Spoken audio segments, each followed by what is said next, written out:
A promoção de uma alimentação saudável tem como principal objetivo obter ganhos em saúde ao longo das diferentes fases do ciclo de vida. De facto, de todos os fatores que interferem na saúde e bem-estar, a alimentação é um dos que exerce maior impacto na qualidade e quantidade de anos de vida da população. Atualmente, as doenças crónicas são a principal causa de morte e incapacidade tanto em Portugal como na União Europeia. As doenças cardio- e cerebrovasculares, a diabetes, a hipertensão, a obesidade, o cancro, estão intimamente relacionados com os nossos hábitos alimentares. Uma alimentação saudável e a prática da atividade física regular são determinantes da nossa saúde em todas as fases do nosso ciclo de vida. Uma das consequências mais evidentes dos atuais hábitos alimentares nas sociedades desenvolvidas é o excesso de peso, apontado pela Organização Mundial de Saúde como a epidemia global do século XXI. O peso do corpo, e nomeadamente a gordura corporal, dependem quer da alimentação saudável, quer da atividade física regular. A alimentação saudável caracteriza-se por 5 a 7 refeições por dia, com muita abundância de legumes, hortaliças, leguminosas e frutas, com muito pouca gordura e com muito pouco sal. Por outro lado, a atividade física regular deve ser adaptada à idade, devendo ser de pelo menos 60 minutos para crianças e adolescentes e de pelo menos 30 minutos para os adultos. E em 3 dos 7 dias da semana, esta atividade física deve ser vigorosa e intensa. A importância da alimentação inicia-se logo na gravidez, com a mãe, contribuindo para o bom estado nutricional do feto. Mais tarde, o leite materno é o alimento por excelência do bebê. Nos primeiros meses, em exclusivo, e após os 6 meses de idade, complementado com outros alimentos. Atualmente, sabe-se que o aleitamento materno oferece um conjunto de grandes vantagens, quer para a saúde do bebê, quer para a saúde da mãe. E entre as vantagens para a mãe, salientava a diminuição da hemorragia no pós-parto, a diminuição do risco de osteoporose, de cancro da mama e do ovário. Para o bebê, salientava a diminuição do número de infecções respiratórias, infecções urinárias e de diarreia, diminuição do risco de diabetes e de linfoma. O leite materno tem fatores únicos e específicos. Dar de mamar acentua o vínculo entre a mãe e o bebê. Por volta dos 24 meses, a criança está totalmente integrada na alimentação da família. A alimentação praticada pela família constitui um modelo de aprendizagem de hábitos alimentares saudáveis. Aprender a escolher os alimentos, a mastigar bem, a comer à mesa num ambiente tranquilo, em convívio familiar e sem televisão, contribui inquestionavelmente para uma vida futura com mais saúde e bem-estar. A família deve proporcionar desde cedo alimentos com diferentes texturas, paladares e cores, evitando dar alternativas em caso de recusa de algum alimento, insistindo mais tarde de forma apelativa e progressiva. Por outro lado, os alimentos jamais devem ser usados como objetos de afeto, recompensa ou castigo. A alimentação saudável caracteriza-se basicamente por ser completa, equilibrada e variada, como mostra a Roda dos Alimentos. Composta por 7 grupos, a Roda dos Alimentos apresenta a proporção que cada um desses grupos deve ter na alimentação diária, os quais, por ordem de grandeza, são os cereais, derivados cerealíferos e tubérculos, com 28%. Os produtos hortícolas, com 23%, a fruta, com 20%, os laticínios, com 18%, o pescado, a carne e os ovos, com 5%, as leguminosas, com 4%, e as gorduras e os óleos, com 2%. A água é colocada no centro da roda dos alimentos pelo papel importante que desempenha na composição e regulação do organismo. Os alimentos a ingerir durante o dia devem ser distribuídos de forma a que o intervalo entre as refeições não exceda as 3h30, que o jejum noturno seja limitado a um período nunca superior a 10 horas. É, pois, desejável fazer 5 a 7 refeições ao longo do dia: pequeno almoço, merenda da manhã, almoço, merenda da tarde, jantar e ceia. A distribuição equilibrada dos alimentos ao longo do dia melhora a capacidade física e intelectual, melhora a concentração, diminui a fadiga, a sonolência e a irritabilidade e, portanto, aumenta o rendimento escolar e a capacidade de trabalho. Fazer várias refeições ao longo do dia favorece ainda o controlo do mecanismo do apetite e da saciedade. Sempre que se passam demasiadas horas sem comer, acumula-se fome, correndo o risco de, na refeição seguinte, comer-se demais, muito depressa e com erros. Sobretudo porque se come o que mais apetece para matar a fome rapidamente. O pequeno almoço é uma refeição fundamental para quebrar o jejum noturno e iniciar o dia com energia. Deve ser tomado na primeira meia hora após levantar, em casa, à mesa e em família. Logo ao levantar ou a iniciar o pequeno almoço, há que beber água para responder às necessidades de hidratação do corpo. Um pequeno almoço saudável deve ser composto por fruta fresca da época, pão ou cereais, preferindo-os pouco açucarados ou sem açúcar, e leite ou os seus substitutos com pouca gordura, conforme observamos nas seguintes equivalências. Grupo da fruta, grupo do pão e seus substitutos, grupo do leite e seus substitutos. Assim sendo, um pequeno almoço saudável pode assumir muitos formatos, cores e composições alimentares diferentes, recorrendo a um leque muito variado de alimentos, como mostram os exemplos seguintes: leite, pão com manteiga, creme de barrar ou azeite e fruta. Leite, cereais e fruta. Iogurte com cereais e fruta.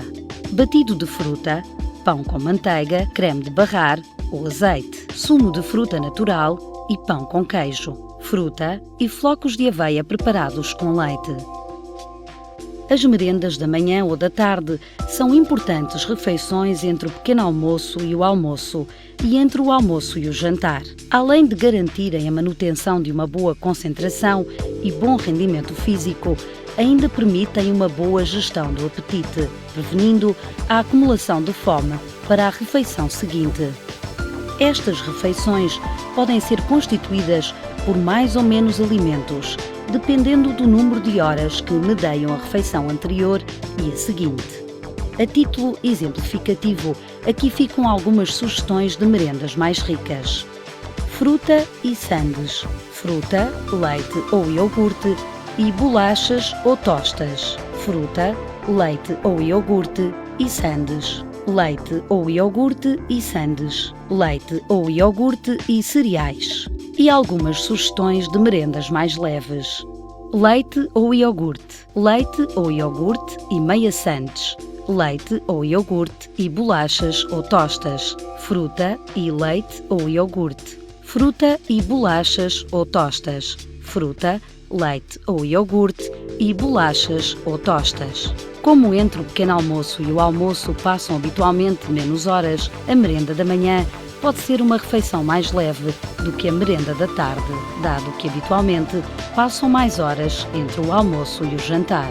Sempre que o intervalo entre o almoço e o jantar for grande, isto é, superior a mais ou menos 7 horas, podem e devem ser feitas 2 merendas durante a tarde, uma mais rica e outra mais leve. Sempre que o intervalo entre a hora do jantar e a hora de deitar justifique, deverá ser feita uma ceia, sendo esta necessariamente leve e seguindo os exemplos anteriores. O almoço e o jantar devem ser sempre constituídos por sopa de produtos hortícolas, segundo prato e fruta. Relativamente às sopas de produtos hortícolas, vejamos algumas dicas do chefe. Temos aqui 6 tipos de sopa diferentes. Todas elas têm como base um ingrediente diferente. Neste caso, temos aqui as ervilhas, daí a cor verde. Neste segundo caso, predomina o alho francês, daí a cor mais branquiçada. Beterraba, fácil de identificar, um aspecto mais rosa ou avermelhado, como quiserem chamar. Por sua vez, aqui predomina o feijão-manteiga. E nestes 2 últimos casos, aqui temos a cenoura, daí o aspecto laranjado. E aqui predomina o milho, fica com um aspecto mais amarelado. Nos vários tipos de bases de sopa que tivemos a verificar, podemos guarnecer com vários tipos de hortaliças. Tenho aqui 6 casos diferentes. Começo por identificar o agrião, couve lombarda, espinafres, nabiças, caldo verde, couve portuguesa e aqui, por último, temos as beldroegas, que no reino das hortaliças e dos legumes é o legume que mais ômega 3 possui. A proporção dos diversos ingredientes do segundo prato deve ter em conta as necessidades alimentares dos adultos e das crianças ou adolescentes. No segundo prato dos adultos, teremos a proporção de 50% com produtos hortícolas, crus em salada ou confeccionados, 25% com arroz, batata, leguminosas, massa, pão ou equivalentes e 25% com pescado ou carne ou ovo. No caso das crianças ou adolescentes, o segundo prato deve ser organizado de maneira a que os 3 tipos de ingredientes ocupem 3 partes iguais. Aqui temos uma salada de feijão frade com atum, acompanhado com uma salada mista com tomate, alface e cenoura. Em segundo plano, temos um prato tradicional do Alentejo e do interior do Algarve, que são sopas de tomate com ovo escalfado. Aqui, pelo aspecto, podem ver que é um prato tradicional de Itália, que é a bolonhesa. Aqui neste caso, estamos a utilizar o peru em vez da vaca e utilizamos também soja granulada, que vai fazer com que o prato também fique um pouco mais económico. Acompanhamos com tagliatelle salteado e de alface. A alface sempre em maior quantidade. Neste caso, temos um peito de frango, que foi estufado em cebola e tomate e está a acompanhar com um chareiro de coentros e bastante legume, como podem reparar. E por último, temos uma pescada com molho de laranja, acompanhado de arroz, mais uma vez, acompanhado de legumes. Temos aqui 5 pratos económicos e bastante saudáveis. Finalmente, integrada no almoço e jantar, a fruta deve ser fresca, variada e da época, podendo ser servida com alguma imaginação e criatividade. A culinária saudável vai buscar muitos dos seus ensinamentos à dieta mediterrânica.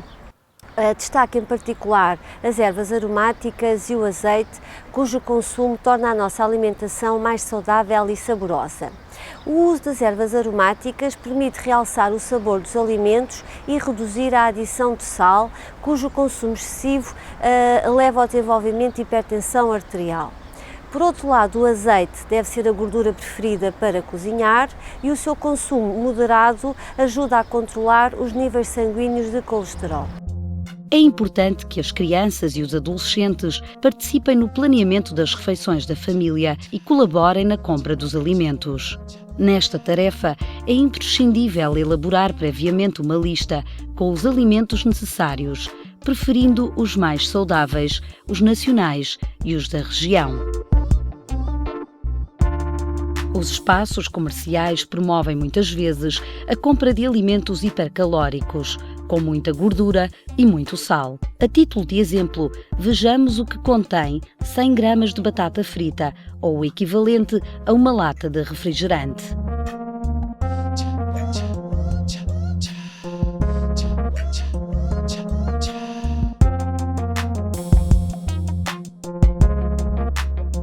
No que respeita à compra dos géneros alimentícios, é indispensável prestar atenção ao rótulo das embalagens, nomeadamente aos valores de açúcar, gordura, sal e calorias. A rotulagem alimentar tem como objetivo fornecer diversas informações ao consumidor que podem auxiliar inclusivamente numa escolha alimentar saudável, como por exemplo informações como a lista dos ingredientes, onde constam todos os ingredientes contidos naquele produto alimentar por ordem decrescente do seu peso, ou seja, o primeiro ingrediente é aquele que existe em maior quantidade dentro do produto alimentar. Por outro lado, informações nutricionais contidas no rótulo também são importantes. Ter atenção em particular ao valor calórico do produto alimentar, também relativamente à composição da gordura que existe no produto alimentar, nomeadamente o tipo de gordura, os ácidos gordos saturados, por exemplo, a sua composição em hidratos de carbono, especificamente os açúcares simples, e a sua composição em sal. Para além da alimentação saudável, a prática da atividade física regular, com a participação conjunta da família em atividades de lazer ativo, promove a saúde e o bem-estar de todos, com o grande benefício de educar os mais novos para um estilo de vida saudável.